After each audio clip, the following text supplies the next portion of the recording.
Hello, all signs from the central strip of the United States of America. I'm doing a special 4th of July reading for you. Okay, this 4th of July reading is aimed directly at you.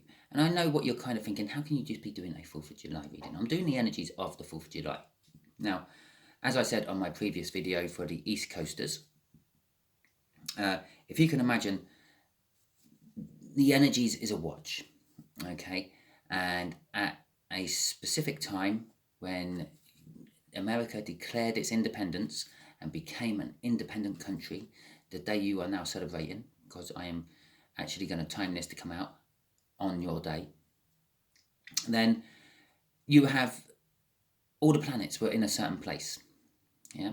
And it takes a certain amount of time for those planets to get back to being exactly in that same place again, okay? But within that massive cycle, yeah, and funny, I'm talking about cycles. You can see a big circle on my table. That's not intentional. It's just the way it was. Yeah, within that massive cycle, you have lots of little cogs, yeah, working to make all the hands move, okay?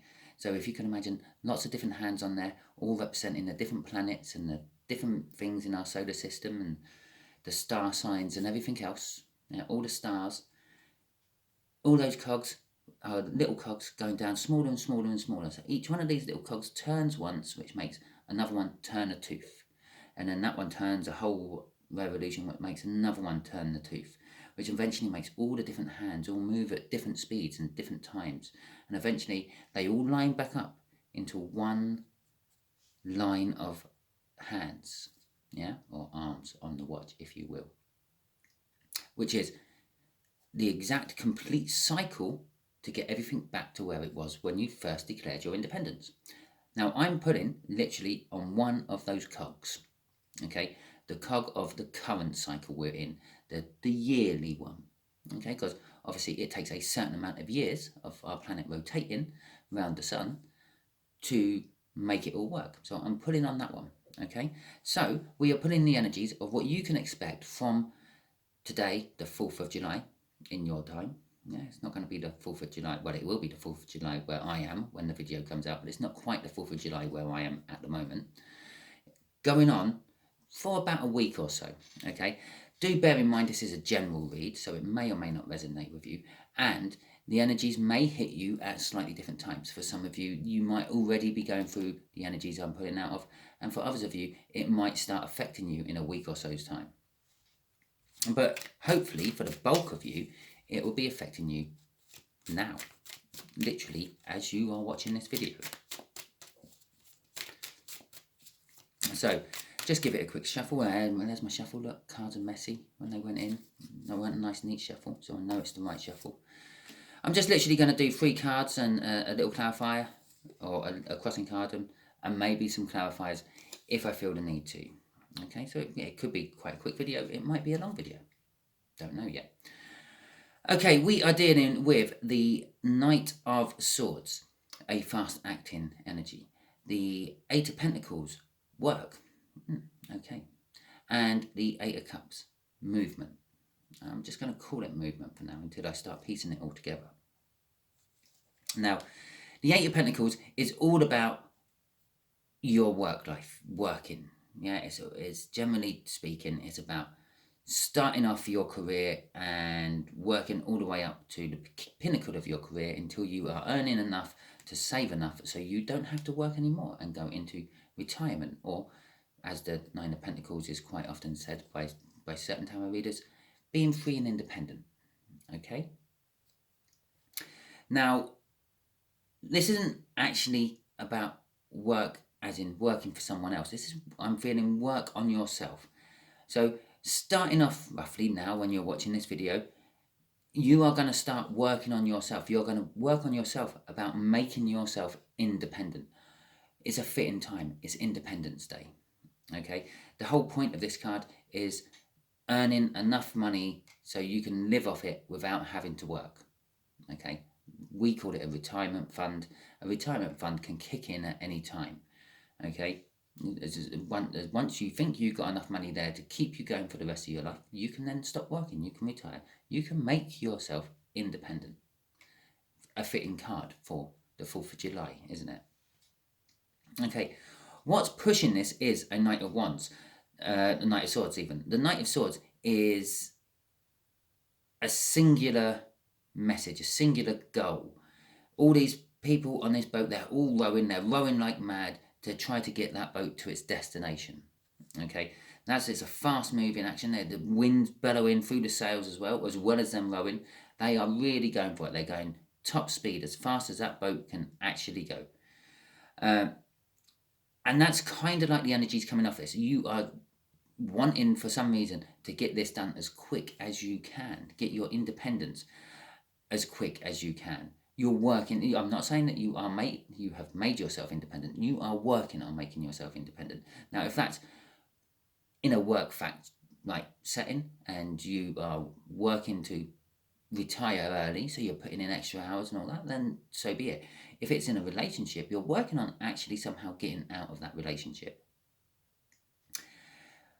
Backing both these cards up, which I said you're doing it fast, you're wanting to get there quicker. It is a soul thing, or sort of one singular thing you're aiming for. It's not like you're working on 5 or 6 different things at once. You're just really working hard on making this independence for yourself, making yourself non-reliable on anyone. It could be prepping, okay? You could be like working on getting yourself so come the end of the world, however you see it coming, you can sit back and just live off your supplies, your solar energy from your panels, your generator, everything else. You've got yourself a nice little log cabin hidden away which no one else knows about. You've got yourself a little mini nuclear bunker underneath it, so just in case the real shit hits the fan, you can survive that and live that one out as well. Also, what is driving this is the movement. It is the determination of moving away from something. You're not happy with something. That could be society in general, it could be work, it could be a relationship. You're moving away from something you're not happy with, and you're heading off towards the sunset, okay? Riding off into the sunset, like how lots of films end. That's what I'm feeling from that 8 of Cups. Crossing this is the High Priestess. Okay, the High Priestess is the connection between the 3D and the 5D world, the spiritual world and what we live on. Okay, it is also a secret keeper. The Hierophant confides in her. The Empress confides in her. Indirectly, the Emperor confides in her, because the Emperor confides in the Hierophant, and then the Hierophant confides in her. So it says basically she is a bearer of secrets. She has a box full of secrets. There's light glowing out of the secrets of that box. There's the realization of what is going on. She knows if this doomsday is coming. Yeah, she knows how you can get out of your situation. You're working feverishly to get out of. Okay, and the fact that it's crossing this work, it tells me you've found out. You've gone and opened Pandora's box. The story of Pandora's box is a fascinating thing. It was a gift from the gods to Pandora. The problem was, it was never meant to be opened. She was warned never to open it, but it got opened anyway. And what came out of Pandora's box?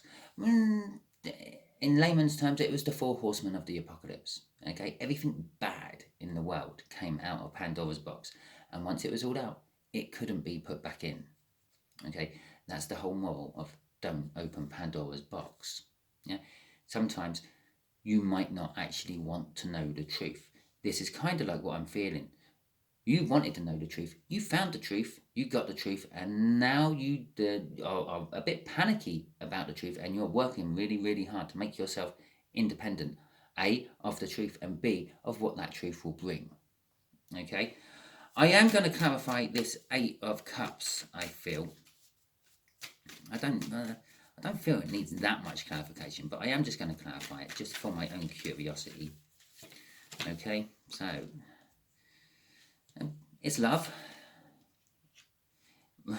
It's something you found out from spying, and it's something you're now thinking about a hell of a lot. Okay, basically what you're walking away from is a love situation you are currently in. You are taking your cup of love and walking away with it to give it to someone else, or invest it into something else. Again, it might not actually be a person, it might be a thing, it could be a career. Yeah, you thought you loved this career, and then you found out the truth about your career, and you don't really like it quite as much. It goes against your moral standings or whatever. So you're leaving it, and you're finding a new career to put your love into. Okay. The Page of Pentacles is a studious card. It's all about learning. It's about like knowledgeable learning, book learning, if you will, not practical learning. And it is a card of spying. Okay. In the sense of pages, when pages used to go from king to king, relaying messages and things like that, he'd be going with a little box of treasure. Well, that's quite nice for another king. The king wants to get it into their treasury straight away. So the page get escorted down to the treasury.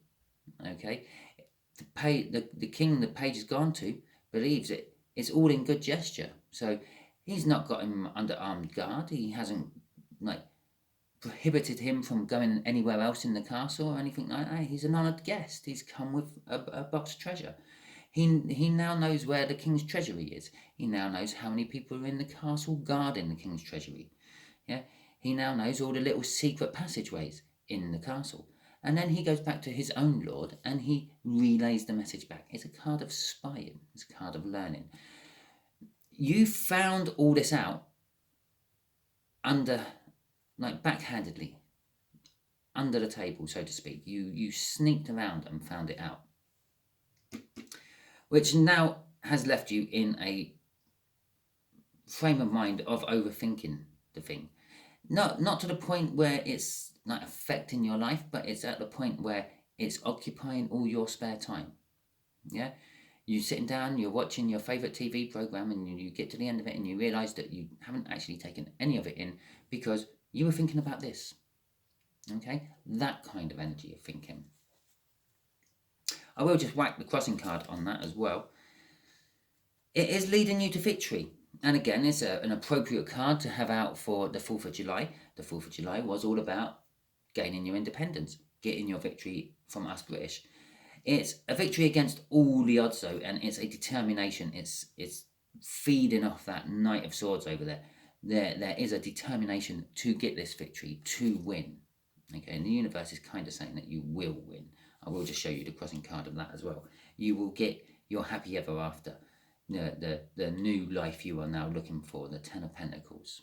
Okay, I would normally describe that as the perfect little house and the perfect little car, the perfect little wife / husband, kids, pets, few acres of land, little farmer who does all the like farming for you, and you just make some money off that as well.